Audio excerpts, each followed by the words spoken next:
estamos de volta com o programa Mais Saúde. A gente está falando um pouco sobre o universo dos anabolizantes, da suplementação a gente vai falar um pouco ainda hoje no programa.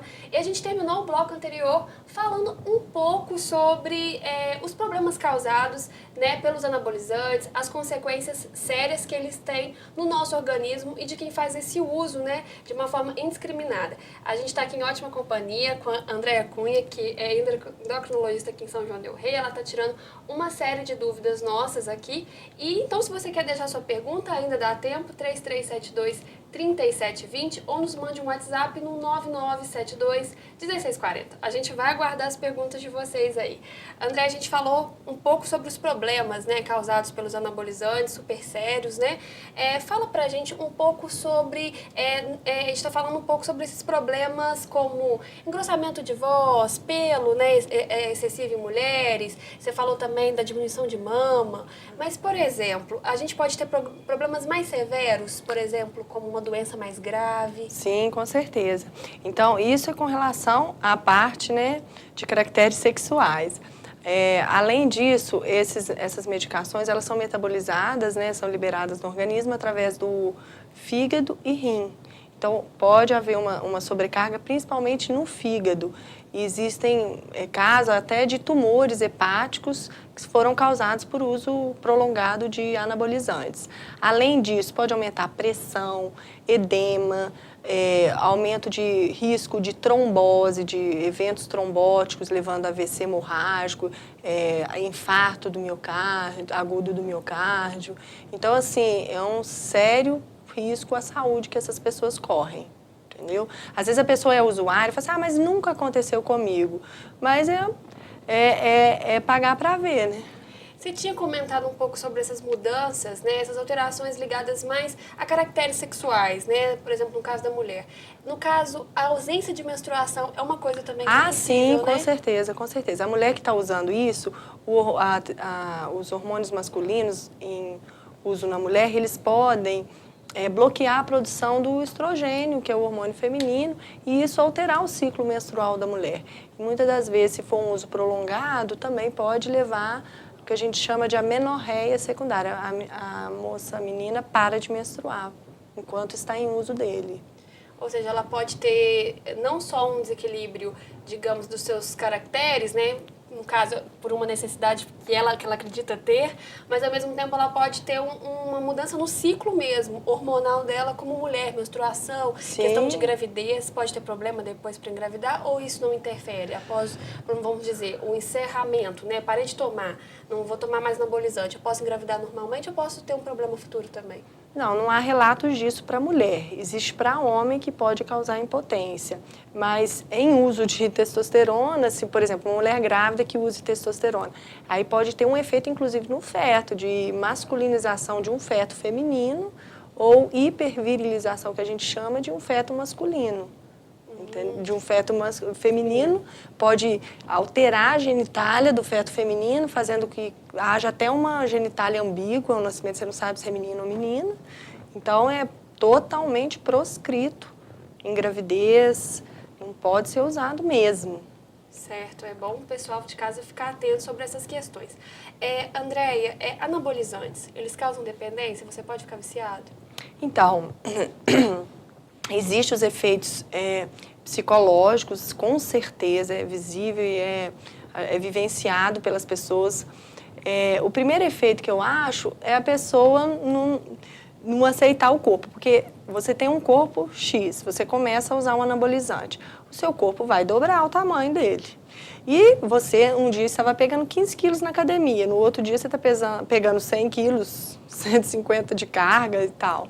E como que se ela parar, se essa pessoa parar de usar, ela já não consegue ter essa mesma força. Então, vai cair o rendimento dela. E ninguém quer cair rendimento.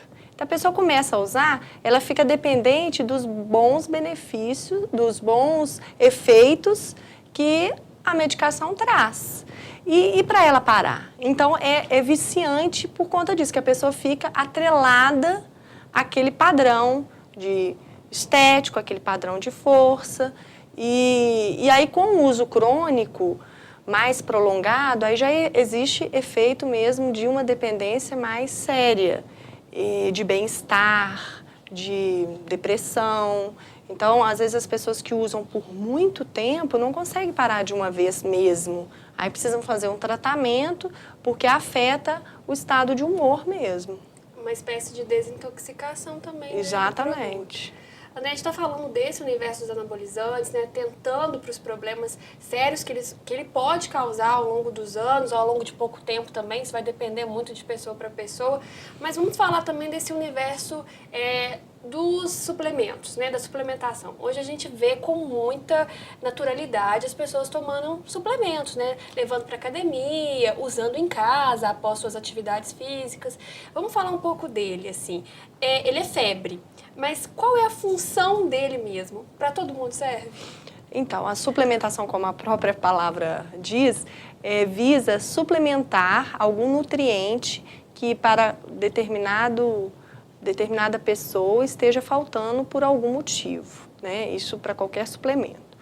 Então, no universo da atividade física, da musculação, de aumento de massa muscular, existe a recomendação de suplementar proteína, carboidrato, aí água, todo mundo precisa tomar água, e principalmente os macronutrientes, que é a proteína e o carboidrato, quando a pessoa não consegue repor na dieta normal que ela faça.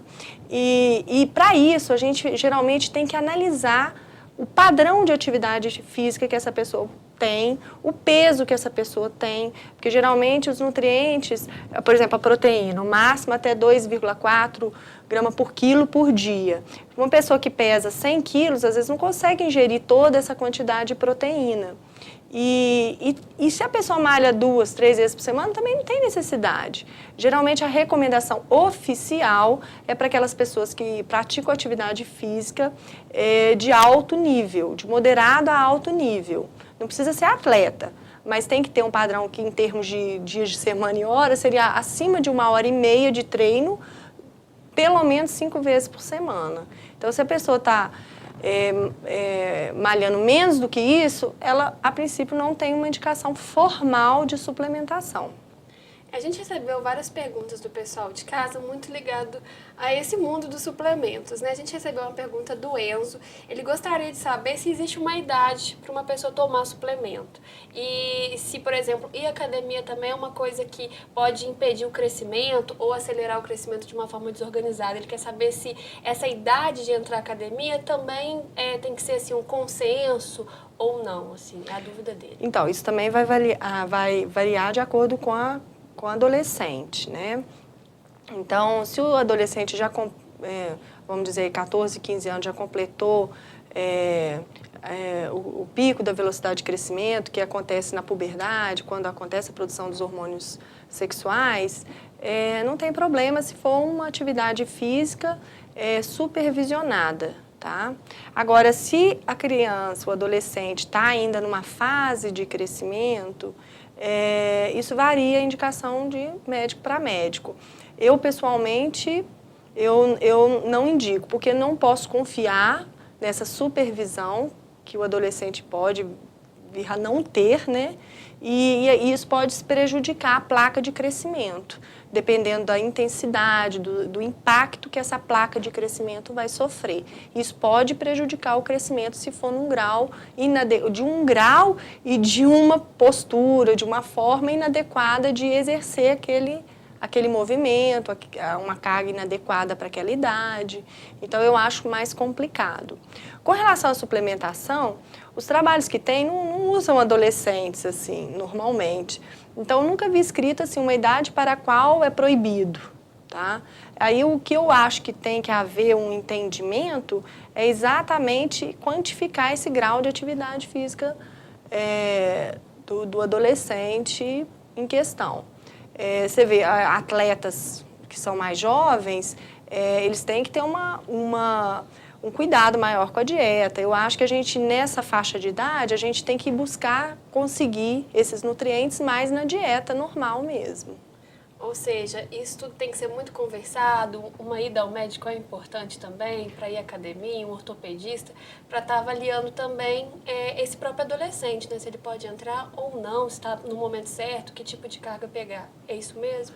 Eu acho que essa forma seria mais prudente. Tá certo, André, a gente vai segurar um pouquinho mais o programa para a gente falar de assuntos ligados à suplementação. Lembro você de casa que o nosso programa é ao vivo, então se você quer deixar sua contribuição, se quer tirar sua dúvida, ainda dá tempo. Entre em contato aqui na TV pelo 3372-3720 ou nos mande uma mensagem de texto no WhatsApp, no 9972-1640. A gente vai para o intervalo e voltamos já já.